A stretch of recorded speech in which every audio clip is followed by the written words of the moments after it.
Hi குழந்தைகளே, வணக்கம். சுப்னி தாத்தாவின் நல்வாழ்த்துக்கள். இன்றைக்கி கதை எங்கேருந்து ஆரம்பம்னாக்க ஒரு மருத்துவமனையிலிருந்து ஆரம்பம். ஏன்னா அது இங்கேருந்து சொல்கிறேன்னு நினைக்கிறீங்க இல்லையா?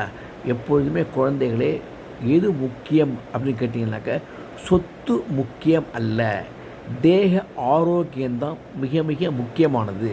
அதற்காகத்தான் இந்த கதையை கூறுகின்றேன். ஒருத்தர் என்ன பண்ணார், பக்கத்து வீட்டில் ஒரு பெரிய தாத்தா இருந்தார். ஒரு 10 லட்ச ரூபா சொத்து வச்சுருந்தார்.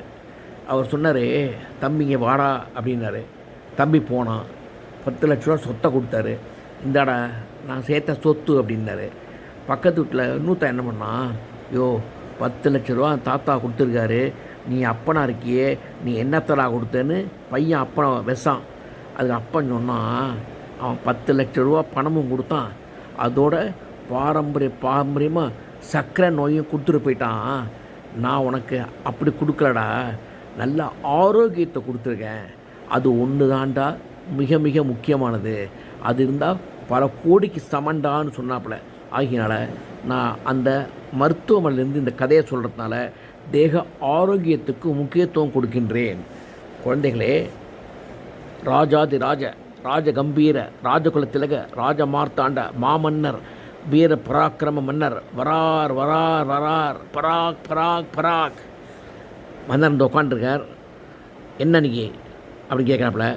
ஒரு பொண்ணு அழுதுண்டே வருது, அப்பா அழுதுண்டே வர்றாரு. எதுக்கு நீ அழுட்டு வரீங்க?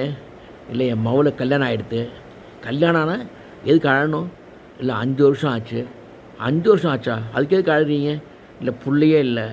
புள்ளை இல்லைன்னா நான் என்ன பண்ணுறது? நான் மன்னன்யா, நாட்டை தான் காப்பாற்ற முடியும், புள்ளை இல்லாமல் கொடுக்க முடியும்? அப்படி கிடையாதுங்க. மன்னன் என்பவன் நாட்டு மன்னன் இறைவனுக்கு சமம். என்னையா சொல்கிற? ஆமாங்க. சரி, நாளைக்கு நான் அதுக்கு பதில் சொல்கிறேன் அப்படிங்கிறத. மறுநாளைக்கு 50 பேர் ராஜாதி ராஜ ராஜகம்பீர ராஜகுலத்தில் ராஜ மார்த்தாண்ட மாமன்னர் பராக்கிரம மன்னர் வரார் பராக் பராக் பராக் மன்னர் வரார். 50 பேர், 50 லேடிஸு எல்லாம் ஓன் கத்துறது. 50 அப்பாக்கள் ஓன் அழறாங்க. ஏடான்னு கேட்டாக்க புல்லை இல்லை. புல்லை இல்லையா? என்னடா அது, நாட்டில் புல்லை இல்லைங்கிறது ஒரு பெரிய பிரச்சனையா? இதுக்கெல்லாம் போய் எதுக்குடா மக்கள் வராங்க? இதெல்லாம் ஒரு தீர்ப்பா அப்படின்னு மன்னருக்கு புரியவே இல்லை. அப்போ தான் அமைச்சரை கேட்குறாப்புல, என்ன அமைச்சர், நாட்டில் என்ன பிரச்சனை அப்படிங்கிறத இல்லை விசாரிப்போம் அப்படின்னா அந்த பெண்கள்லாம் கூப்பிட்டு கேட்குறாப்புல. பக்கத்து நாட்டில் என்னோட கல்யாணம் ஆன எல்லாருக்கும் குழந்தை பிறந்துடுது, எனக்கு தான் கல்யாணம் ஆகி குழந்தையே பிறக்கல அப்படின்னு ஒவ்வொருத்தையும் சொல்கிறாப்புல. அப்போ தான் மன்னருக்கு விஷயம் புரிகிறது. என்னடா புரியுதுன்னு பார்த்தாக்க, பசங்கள்லாம் குரூப்பாக விவசாயம் பண்ணுறான். என்னடா குரூப்பாக விவசாயம் பண்ணுறான்னு பார்த்தாக்க, குரூப்பாக உட்காந்துட்டு ஃபூன்னு ஊதின்னு உட்காந்துருக்கான். என்னடா ஊதுறானேன்னு பார்த்தாக்க, போதை மருந்து. ஒத்த கூட ஒழுங்காக வேலை செய்கிறது கிடையாது. அப்பா ஆகி சம்பாத்தில் சாப்பிட்டுட்டு கஞ்சாவை ஊத வேண்டியது, போதை மருந்தை ஊத வேண்டியது. குரூப்பாக பசங்களாக சேர்ந்து ஊதி ஒத்தனுக்கும் எந்த விதமான சக்தியும் கிடையாது, தெம்பும் கிடையாது. அவன் தன் நிலையை இழந்து விட்டார்கள். அப்படிங்கிறது எப்படி இருக்கும்? குழந்தை பிறக்காது. அப்போ தான் மன்னன் என்ன பண்ணான், ஒரு முடிவு பண்ணான். வேறு என்னடா காரணம்னு பார்த்தான், எல்லா இளைஞர்களுமே மதுபானத்திற்கு அடிமையாக இருக்கின்றார்கள். சுறாபானத்திற்கும் சோமபானத்திற்கும் கஞ்சாவிற்கும் புகையிலைக்கும் அடிமையாக இருக்கிறார்கள். புரிஞ்சா? அவ்வளவையும் ஒரு 6 மாதத்துக்கு தடை செய்தான். 6 மாதம் தடை செஞ்சுட்டு 6 மாதத்துக்கு எல்லா பயலையும் அரண்மனைக்குள்ளே உட்காந்து வச்சு முட்டி தட்டி வேலை செய்கிறான்னு சொன்னதுக்கப்புறமா அவன் 6 மாதம் முட்டி தட்டி வேலை செஞ்சதுக்கப்புறமா வாழ்க்கையை என்ன என்று உணர ஆரம்பித்தார்கள். வேலை என்றால் என்ன, உழைப்பு என்றால் என்ன, கடுமையான உழைப்பு என்றால் என்ன, ஊதியம் என்றால் என்ன, சந்தோஷம் என்றால் என்ன அப்படின்றத உணர ஆரம்பித்தப்போ குடும்பம் என்றால் என்ன என்பதை உணர ஆரம்பித்தார்கள். அதற்கு பிறகுதான் அவருடைய வாழ்க்கையில் பெரிய திருப்புமுனை ஏற்பட்டது.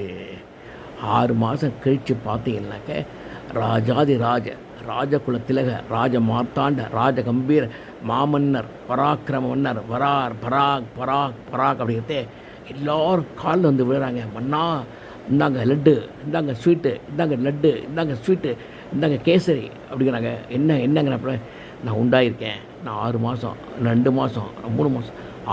சந்தோஷம். என்ன காரணம்னு பார்த்தாக்க, இளைஞர்கள் மதுவிலிருந்தும் போதையிலிருந்தும் தங்களை விடுவித்து கொண்ட பிறகு, தங்கள் நிலையை அறிந்த பிறகு அவர்கள் மீண்டார்கள், சக்தியை பெற்றார்கள். நாடும் மீண்டும் புதிய பொலிவு பெற்றது. புரிஞ்ச உங்களுக்கு? ஆகியனால இளைஞருடைய சக்தி எந்த அளவுக்கு இருக்கோ அந்த அளவுக்கு நாட்டினுடைய சக்தியும் வளர்ச்சியும் இருக்கும். இளைஞருடைய பாதையை மாற மாற நாட்டினுடைய அழிவு ஆரம்பமாகும். அதனால தான் போதையை அறவே அழிக்க வேண்டும். அதற்கு முக்கியமாக என்ன காரணம்னு கேட்டாக்க, எதிர மிக முக்கியமான அழியாத செல்வம் அப்படிங்கிறது தேக ஆரோக்கியம். அது ஆரோக்கியமாக இருந்தோம்னாலே எல்லா விதமான சொத்துக்களும் நம்ம நாடி வந்துவிடும். புரிஞ்சவங்களுக்கு? அதனால தான் இந்த மருத்துவமனையிலேருந்து இதை நான் ஏன் சொல்கிறேன்னா, உங்களுக்கு எல்லோருமே தேக ஆரோக்கியத்தை பேணி பாதுகாருங்கள். தவறான பாதையை எடுக்காதீர்கள். தவறான எண்ணத்தில் யாரும் செல்ல வேண்டாம். எந்த விதமான போதை வஸ்துக்களுக்கும் அடிமையாக வேண்டாம். அதுக்காக இந்த கதையை சொன்னேன். பைக் வந்தேன். பாய். இப்போ பார்க்குறீங்களே, இவர் வந்து ஒரு பேஷண்ட்டு. இவர் நியூரோவில் அட்மிஷன் ஆகியிருக்கார் பெரிய கிளினிக்கில்.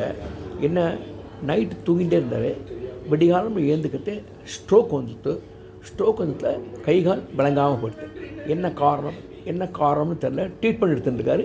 இறைவன் அருளால் மிக விரைவில் குணமாவதற்கு குழந்தைகள் சார்பாக நாம் இறைவனை பிரார்த்தனை செய்கின்றோம். ஓகேயா? ஆகினால எதிராக செல்வம்னா நோயற்ற வாழ்வே குறைவற்ற செல்வம். இது ஒரு பேஷண்ட்ஸு. எத்தனை பேர் இருக்காங்க பாருங்க.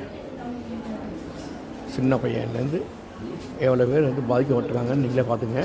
அதெல்லாம் குழந்தைகளே, health is very important. Okay.